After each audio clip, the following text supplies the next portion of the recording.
students. Hello, how are you? I hope you are fine at your home. I am Manisha Chaudhary from Aditya Coaching Classes. Welcome in my new class. और आज हम पढ़ते हैं molecular मास. मैंने बात की थी लास्ट क्लास में एटॉमिक मास की. अब बात करते हैं एटम्स के बाद. When more than one atoms is combined with each other molecules is form. तो अपन बात करते हैं अब किसकी, मॉलिक्यूलर मास की.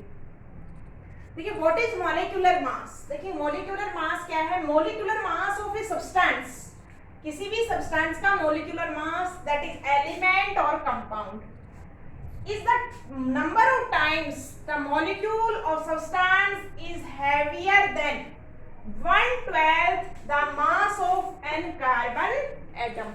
वही बात है जो हमने एटम से रिलेट किया है, सेम वही चीज है कि मास क्या है आपका, मॉलिक्यूलर मास क्या है. Molecular mass is equal to है आपका कितना हो जाएगा, mass of one molecule of substance. Mass या वेट भी कह सकते हैं. One molecule of substance. आपको इसको कंपेयर करना है तो डिवाइड बाय कि किसी भी सब्सटेंस के मॉलिक्यूल का मास कार्बन 12 के 1/12 पार्ट से कितना हैवी है. 1/12 of mass of one carbon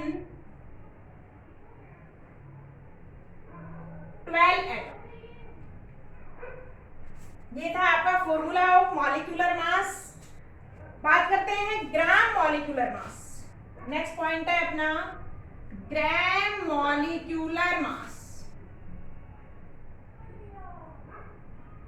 कुछ नहीं है, this is when molecular mass is represented in gram, तो this is called gram molecular mass. The molecular mass of a substance,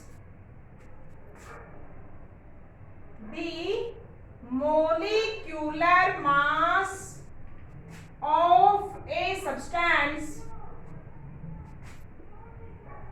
is expressed in gram. That is called gram molecular mass.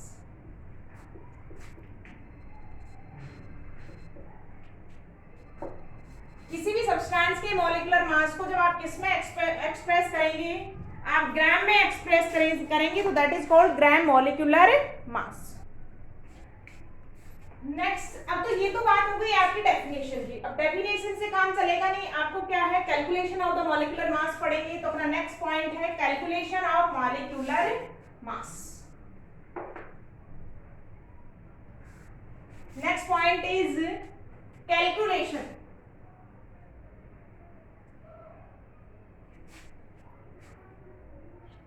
Molecular mass.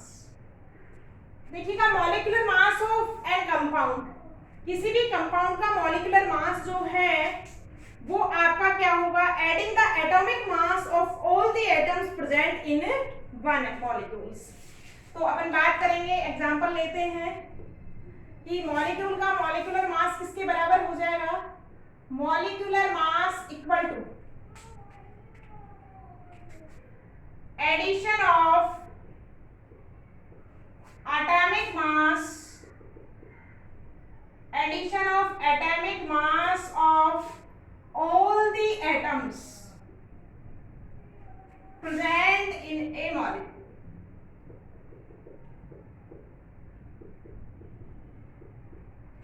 किसी भी molecule में present जितने भी atom हैं उनकी atomic mass को अगर हम ऐड कर देते हैं, जोड़ देते हैं, तो वो आपका क्या कहलाएगा, मॉलिक्यूलर मास निकल के आएगा.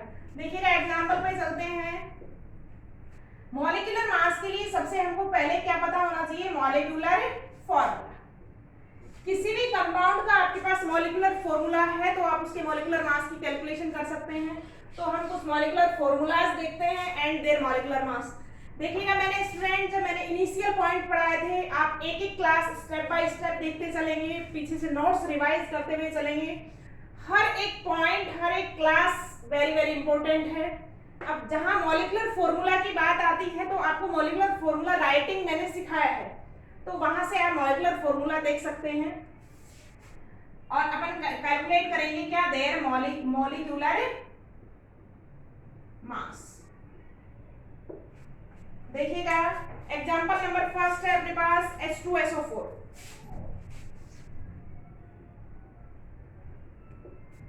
H2SO4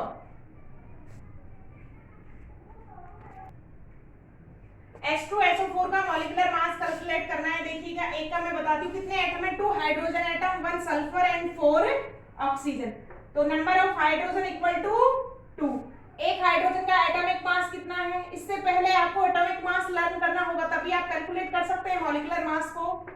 हाइड्रोजन का एटॉमिक मास कितना होता है 1, प्लस सल्फर का एटॉमिक मास 32, प्लस ऑक्सीजन का एटॉमिक मास 16। ऑक्सीजन के एटम कितने हैं 4, तो मल्टीप्लाई बाय 4, टोटल कितना आ गया 2 प्लस 32 प्लस 64, 98।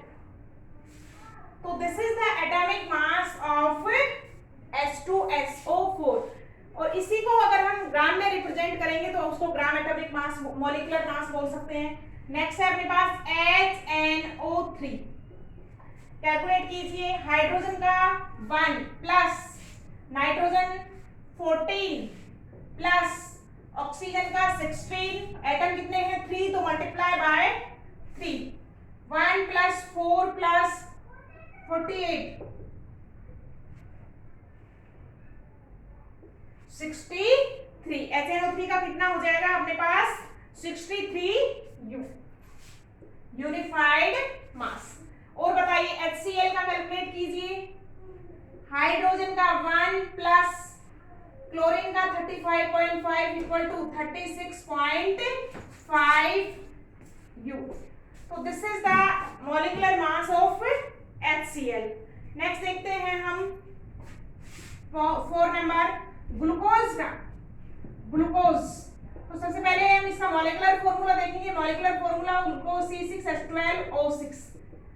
कार्बन का 12, number of carbons multiply by 6 plus 1 hydrogen का 1 multiply bye 12 plus 16 multiply by 6, 72 plus 12 plus 96 ना हो जाएगा 0, 1, 9, 10, 11 और 18। तो ग्लूकोज का कितना आ जाएगा 180। तो that is the molecular mass of glucose.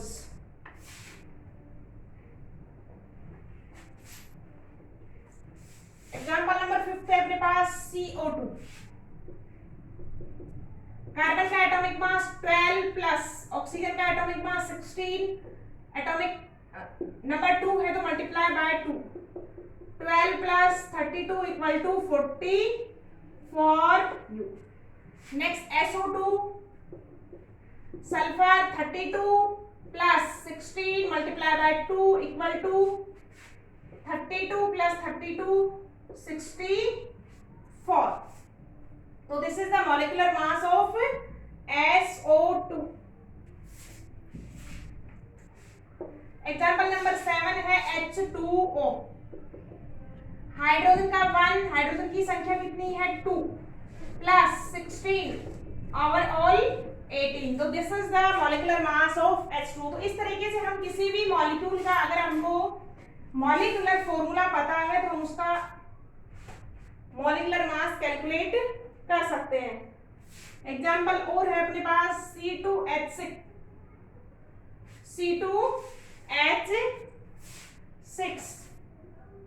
Ethane,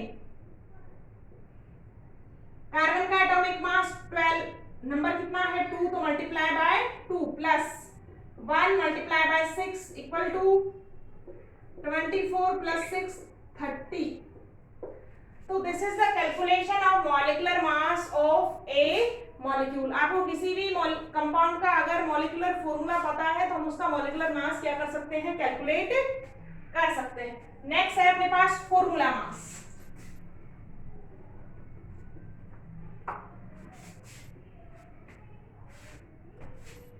next point है मॉलिक्यूलर मास से नेक्स्ट पॉइंट है अपने पास formula mass.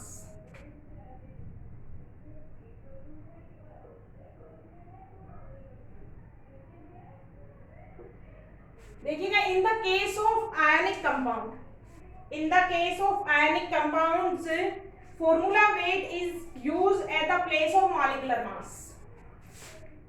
In case of ionic compounds,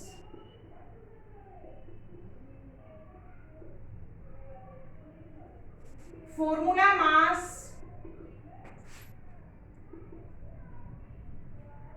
is used at the place of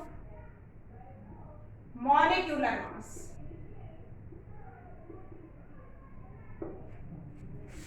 example देखिएगा, जितना भी अपने पास आयनिक कंपाउंड है लाइक टू NaCl, तो इसका जो मॉलिक्यूलर मास है या इसका जो फॉर्मूले का मास कैलकुलेट करेंगे वो इसका क्या है, फॉर्मूला मास लेते हैं।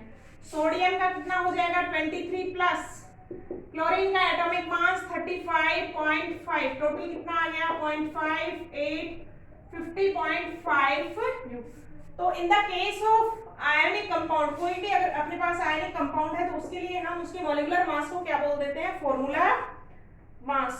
तो ये था अपना पॉइंट आज का। नेक्स्ट क्लास में बात करेंगे इक्विवेलेंट वेट।